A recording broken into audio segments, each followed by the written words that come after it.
Well, that was interesting.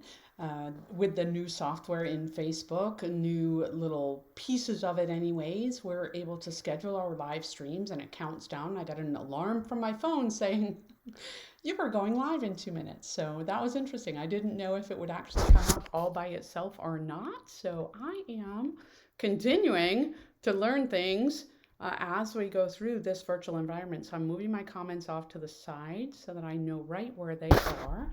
It is Friday Night Live. And I want to tell you that this one was a little bit more difficult for me to plan and prepare for than my normal Friday Night Lives, largely because I just had so much that I wanted to talk about. So deciding what I was going to keep in and what I was going to cut out has been the hardest part for me. Hey, Trisha. Hi. So I settled on talking about what's included in our credit score, sharing with you some information that maybe you didn't know about that credit score, and giving you 10 tips for how you can maintain a high credit score or improve your credit score if it's not exactly where you wanted it to be. I want to also tell you a couple of things coming into the stream. Number one, this is a primer. Okay, this is not going to tell you everything that you would ever need to know about your credit score. I don't want to turn these Friday Night Lives into hour or plus longer webinars.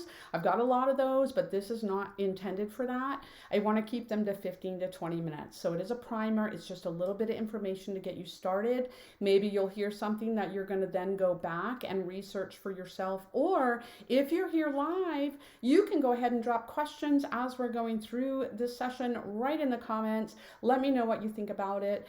If you're watching it on the replay, act as though you're here live. Add in your comments, add in your questions as you're going through, just as if you are here live with me. If you're live, I'm going to be responding to your questions as we go along. So type in there. Let's have a conversation about this stuff. I would absolutely love that. I'm going to tell you, I'm changing up my Friday Night Lives a little bit, and I've done this for the last couple of weeks, but I would like to explain why. Back in April, when I started going live for the first time ever, there's a whole mold, the way you're supposed to do it. And so I tried to be very casual, sit down, have a cup of coffee with my friend kind of stream. That didn't always work out for me.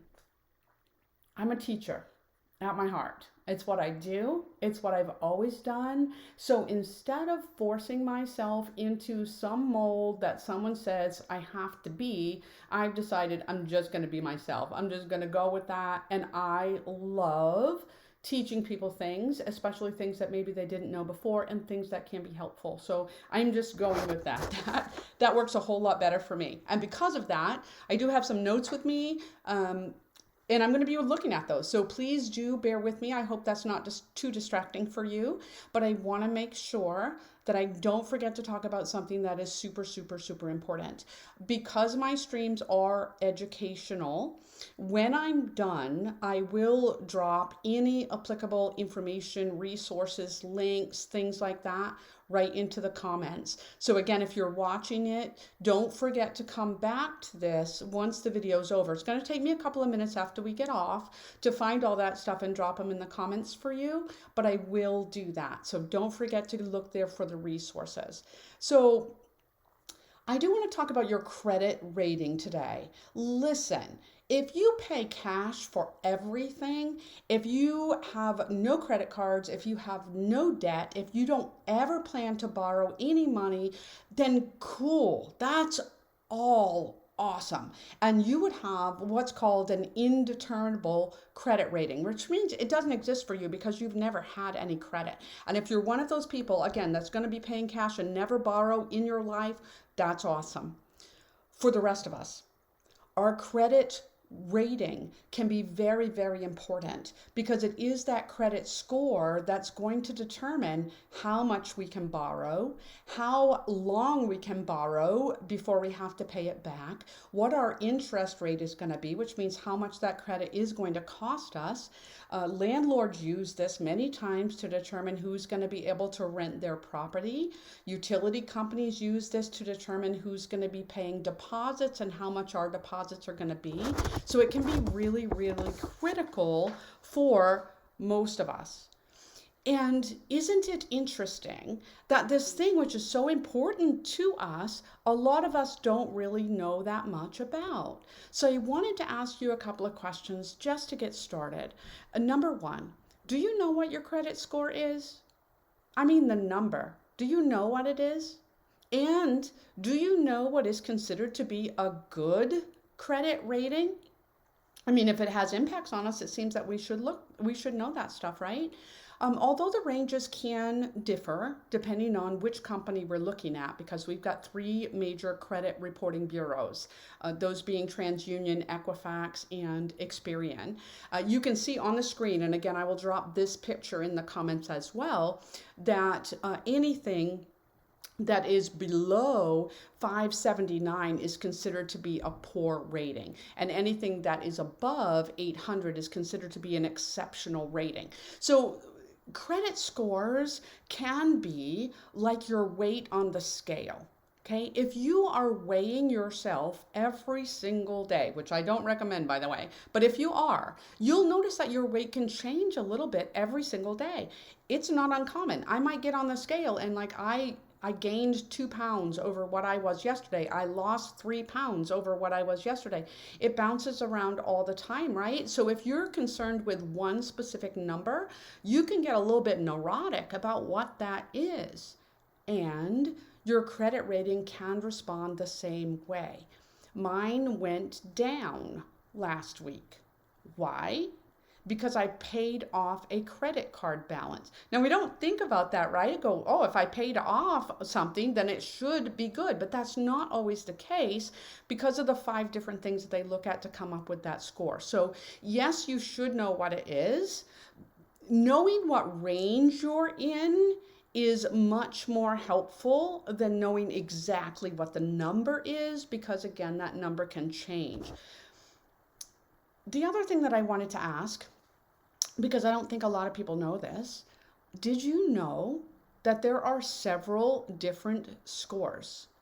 My scores are different depending on whether I'm looking at Equifax or TransUnion or Experian. They all have a different number. They're pretty close. They're in the same range, but they all have a different number. What they are reporting is our FICO score. If you are using something like Credit Karma, that is not a FICO score. Credit Karma reports your Vantage score. And the problem is that that number can be as much as 100 points off the FICO score. Now, different lenders will utilize different things in determining whether to give you credit or not, but 90% of the big lenders are looking at that FICO score. So that is probably the one that you want to pay the most attention to. And I want you to know that Credit Karma does not have the FICO score. A lot of people, and I saw a number earlier today, something like 62% of all people that got a score assumed that it was their FICO score, and it wasn't. In fact, there are only certain places where you can get your official FICO score, and those are from those 3 credit bureaus, or there's a whole list. There are some banks, some credit unions, some credit card companies, in fact, will give you your credit score, and I'll drop a list of those in the comments once we're done with the screen. But if you get a number and it doesn't specifically say FICO, it probably isn't FICO. And I want you to be aware of that. So what is FICO anyway? Like, what the heck does that even stand for? It is actually the company that came up with this predictive analytics software. And the company is the Fair Isaac Corporation. So over time, it's just been shortened to FICO. We've been utilizing this since 1989. And this software, in the case of credit scores, actually looks at a number of different things and tries to predict how likely someone is to pay back debt. How likely is someone to pay their bills on time or not? So you can think of that FICO score as a summary of your credit report. But even FICO doesn't just have one number. They have versions 1 through 8. 8 is what most lenders are using right now. A lot of them will use 2 for mortgage. There's a FICO auto score if you're trying to borrow for a vehicle. There's a FICO bank rate score that we can use for credit cards. And there is a FICO 9 out now too, which some lenders have already started using, but most have not. When we talk about the numbers like 2 to 9, you can think of that almost like an update to an operating system. Right? All of the core components are the same as they've always been, but when we get a new operating system, we're layering some stuff on top of that. We're adding in a few things. So I do want to cover with you some of the things that 8 changed, because that's the one we're using most of the time now. But I also want to talk to you about 3 of the things that are changing with 9, because that's the one that we'll be using as we go down the road. More and more lenders will be bringing 9 on board. So what 8 did is put a little bit more weight on credit card utilization. That means it relied more heavily, or it gave you a worse score if you were closer to your credit card maximum amount. Now, they always look at credit card utilization. That's not unusual. But number 8 actually put more weight on that credit utilization than previous versions had done. Number 8 is more forgiving if you have an isolated incidence of missing a payment for 30 days or more. So if it was just one thing you were late on, but everything else was okay, it puts less weight on that. Conversely, if you are late on multiple things, 8 looks at that much more severely than other versions have. And 8 also is going to ignore small or nuisance claims. Those are debts that you had that were originally $100 or less. It just completely ignores those. Okay, so that's what we're operating under right now.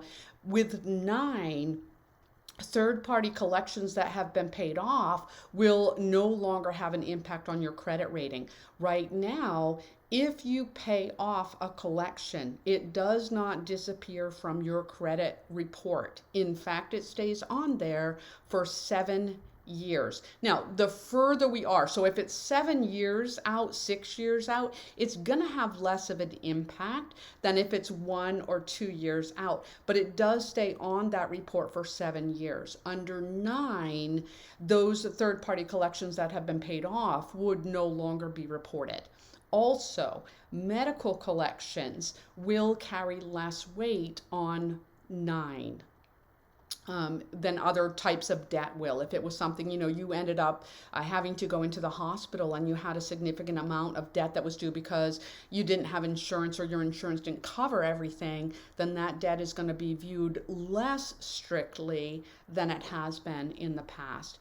And rental history, if it's reported, when it's reported, is going to factor very heavily into version 9 of FICO. That's awesome, especially for someone that doesn't have a lot of credit and is trying to build some type of a credit history. Whether you know this or not, right? Our rental history is not reported on our credit report. we can get our utilities on there through one of the companies. It's something called Experian Boost. We can do that. It's free.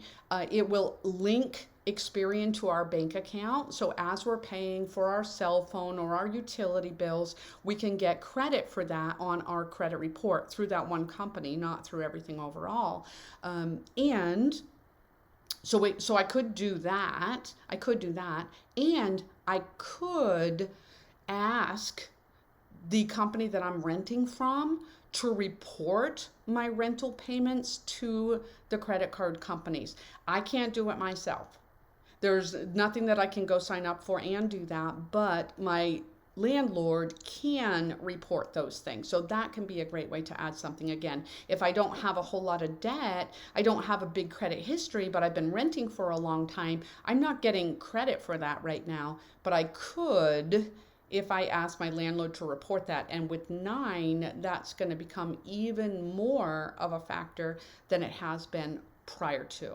So do you know where to go to get your score, right? I talked about the fact that you can get it sometimes from the credit card company, from banks, and I'm going to drop some links in.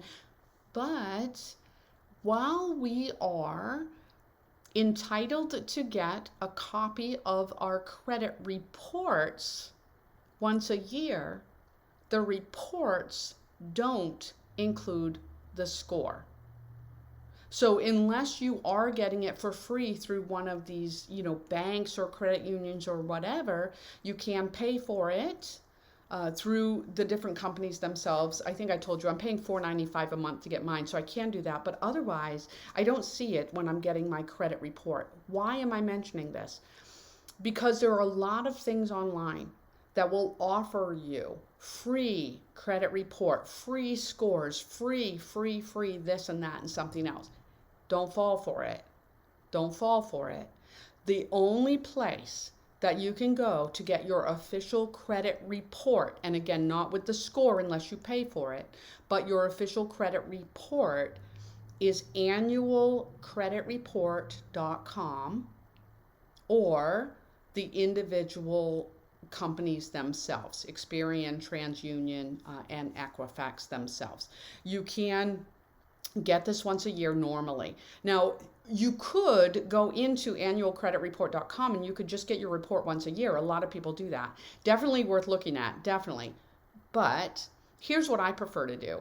I prefer to go to each of the companies individually once a quarter, because that way I can be paying attention to what's happening with my record all year, instead of going and getting all 3 of the reports right now, and then it's another 12 months before I can look at the reports. If I go in there, I can get one, in 4 months, one in 4 months, one in 4 months. I can look at them as I'm going through time. So that's what I prefer to do.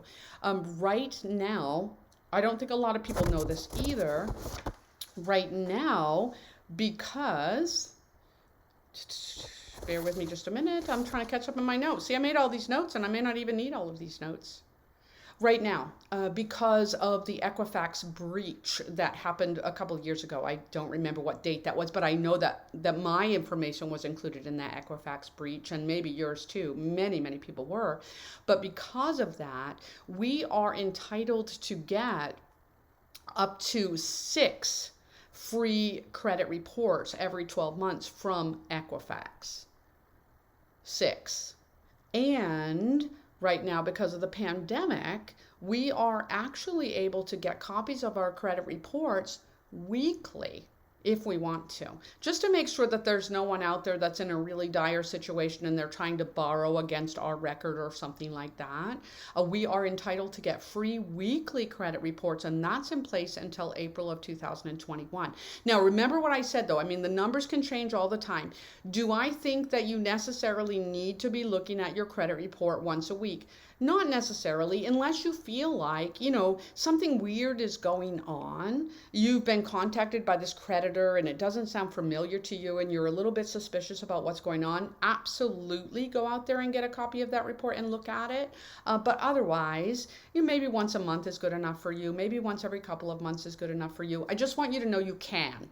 Normally, you can only do it once a year. With Equifax right now, we can do it 6 times in a year, and that's going to be in place through December of 2026. And then because of the pandemic, we can do it once a week with all three of those major credit bureaus. So what impacts your score anyway? Like what kind of things do they look at and what matters most? On the screen, you can see in the circle the 5 different things that FICO looks at to develop our score, and they all have a weighting to them. So from lowest to highest, that's how I'm going to talk about it. From the lowest to the highest, inquiries into our credit reports or new credit carry 10% of the score. Now, when we're looking at our own credit report, that is a soft pull that does not count against us. But if we're going out there and we're applying for credit and someone else is pulling that credit report, that can actually stay on our record for a period of time. That can actually impact us for up to 2 years because it does carry 10% of the score. Looking at the types of credit that we're carrying is 10% of the score. So here we can talk about various things from credit cards to retail cards to a mortgage to car loans to various types of credit that we have. You do not need to have one of every type of credit, but having a couple of different types of credit will help this 10% in the types of credit weighted average. Number 15 is the length of our credit, or not number 15. Number 3, which carries 15%, is our length of credit history. The longer we've had credit, the higher that score is going to be. So sometimes what happens here, and it seems a little counterintuitive, just like when I'm paying off my credit card and then my score drops, seems a little counterintuitive. If I have had a credit card on there for a long time, or even a debt on there for a long time, and it was a while ago, and I finally pay that off and I close that card and I clear that off my credit report, seems like that would be a really good thing and my score would go up.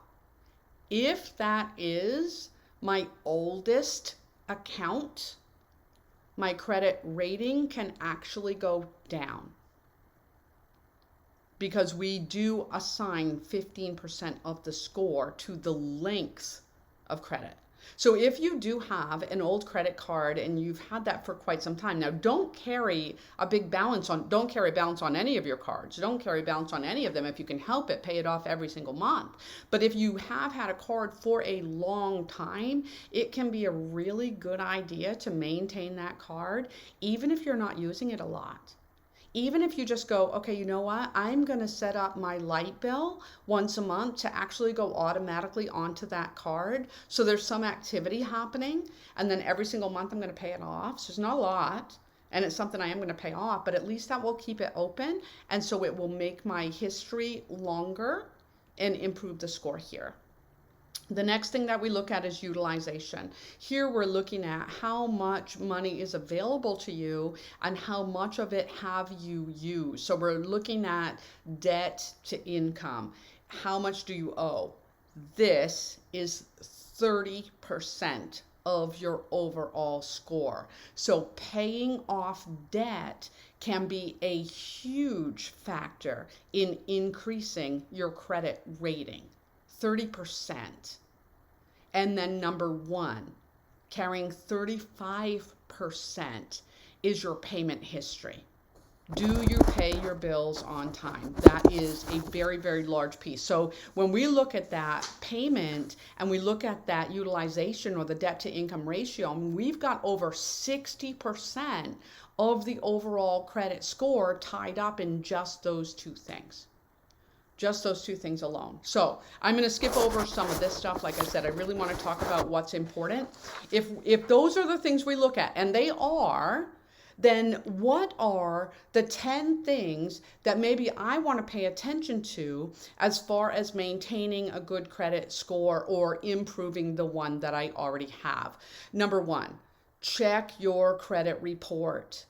You are entitled to get a copy of each one of them at least once a year. Again, right now, more than that, Look at it.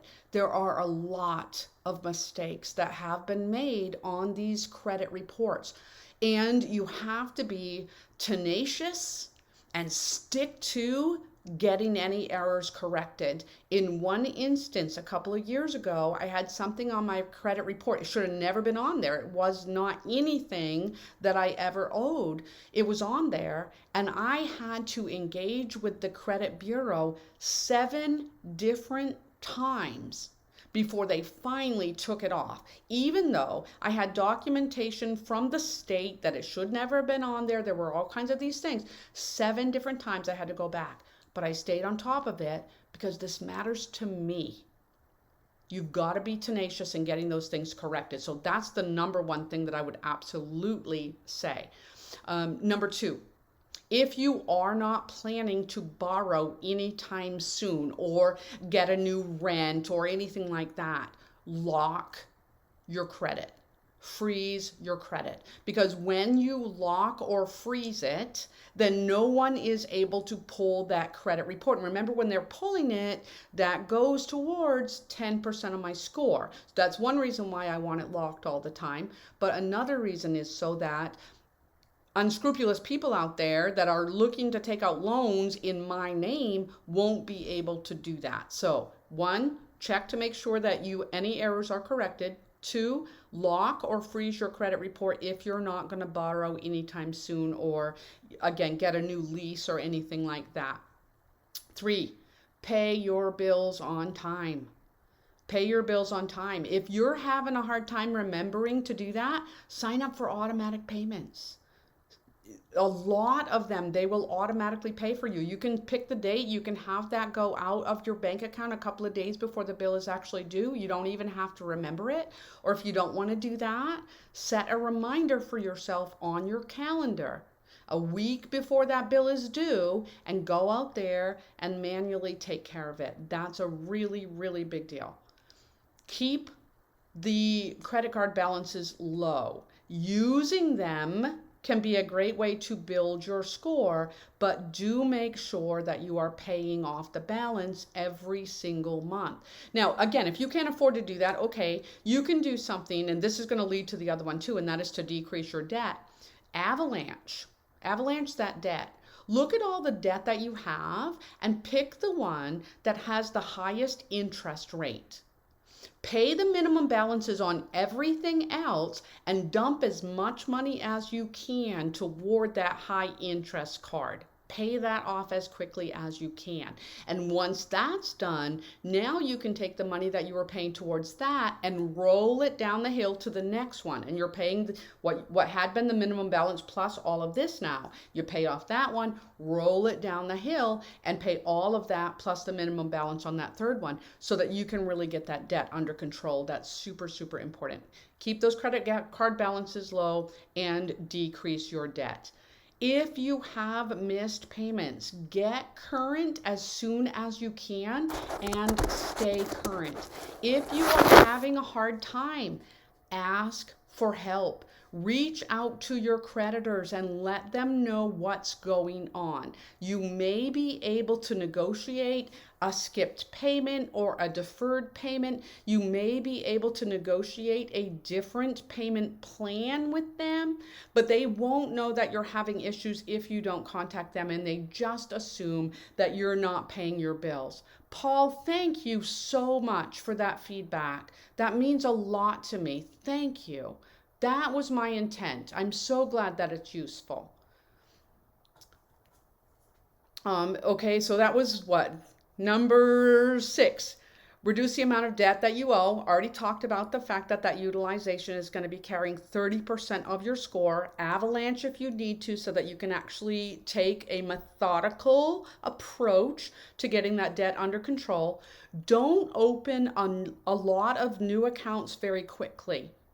Because every time you do, remember, that is going to be counting towards that 10% of the score when you're having new inquiries. But also, it raises a little bit of suspicion from those lenders to go, what's going on? Like, why is this person out there all of a sudden just like applying for every credit card available under the sun? And they're a little bit hesitant then to loan you money.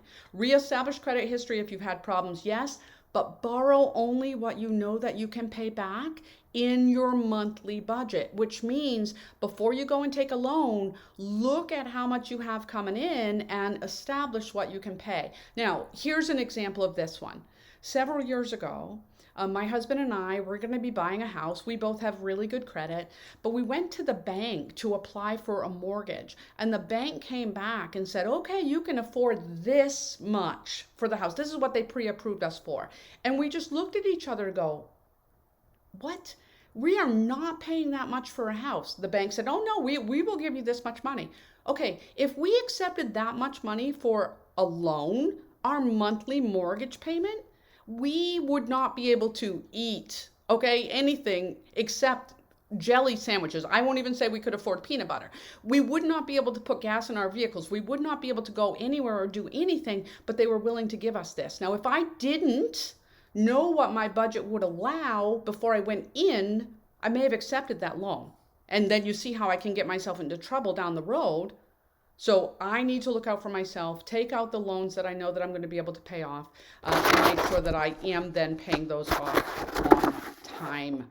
Also, add positive things to your credit report when you can. Remember, I told you that your rental payments are not automatically included in your score, but the landlord can report them. So I'm going to post a link to an article in the comments. If that's helpful to you, you can go back and provide that to your landlord to hopefully get that added in. Another thing is going to Experian and signing up to do that Experian Boost. It doesn't cost you anything. That's going to link your bank account. So your utility bills, your cell phones, your streaming video payments, things like that could actually then be reported to Experian. And they only report the positive stuff. There's no negative because it's linked to your bank account. The payments that you're making are coming out of there, but there's no negative from that. So I try very hard to keep my Friday night lives to 15 to 20 minutes. Tonight is 31, but I hope it was worth your time. I hope that you picked up even one thing that you can actually apply and start making a positive difference toward the building of your own great credit rating, and that you know how to do that. Please let me know. If you have any questions whatsoever, you can drop them in the comments. You can send me a PM. I'm happy to help. Give me a couple of minutes. I'm going to pop the links into the comments so that those resources are available to you as well. Trisha and Paul, thank you so much for stopping by. Carolyn, thank you so much for stopping by. Yes, thank you. Please feel free to share with whoever you think would be able to get a benefit from this. That will make it all worth my time, and I would love that. I would really appreciate that. Thank you so much. I hope that you have a fantastic weekend, and I will be back here next Friday. It's the night before Halloween, so we're going to talk about some scary financial things that need to stop happening. I'll see you then. Take care.